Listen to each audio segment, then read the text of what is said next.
Matthew chapter 2 in the Amplified Version. The visit from the Magi. Now when Jesus was born in Bethlehem of Judah, in the days of Herod the king, Magi from the east came to Jerusalem asking, "Where is he who has been born King of the Jews? For we have seen his star in the east and have come to worship him." When Herod the king heard this, he was disturbed, and all Jerusalem with him. So he called together all the chief priests and scribes of the people and anxiously asked them where the Christ was to be born. And they replied to him, "In Bethlehem of Judea, for this is what has been written by the prophet Micah. And you, Bethlehem, in the land of Judah, are not in any way least among the leaders of Judah, for from you shall come a ruler who will shepherd my people Israel." Then Herod secretly sent for the Magi and learned from them the exact time the star had first appeared.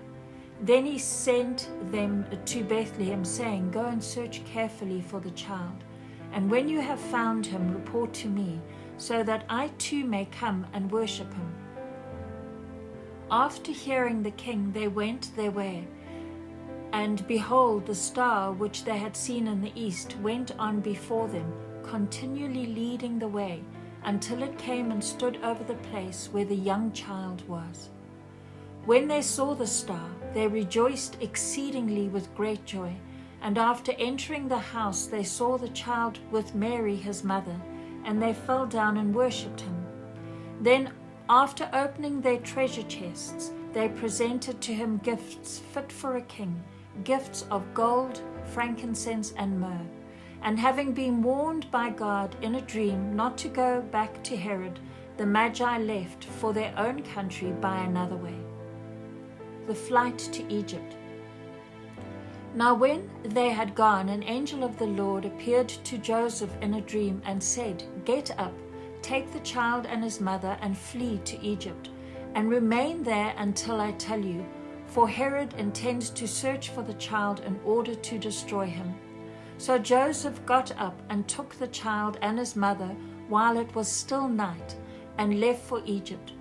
He remained there until the death of Herod. This was to fulfill what the Lord had spoken by the prophet Hosea, "Out of Egypt I called my son." Herod slaughters the babies. Then Herod, when he realized that he had been tricked by the Magi, was extremely angry, and he sent soldiers and put to death all the male children in Bethlehem and in all that area who were 2 years old and under, according to the date which he had learned from the Magi. Then what had been spoken through Jeremiah the prophet was fulfilled. A voice was heard in Ramah, weeping and great mourning, Rachel weeping for her children. She refused to be comforted, because they were no more. But when Herod died, an angel of the Lord appeared in a dream to Joseph in Egypt, and said, "Get up, take the child and his mother, and go to the land of Israel, for those who sought the child's life are dead." Then Joseph got up and took the child and his mother, and came into the land of Israel. But when he heard that Archelaus was ruling over Judea, in place of his father Herod the Great, he was afraid to go there.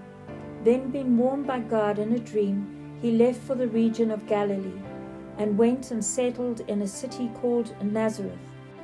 This was to fulfill what was spoken through the prophets, "He shall be called a Nazarene."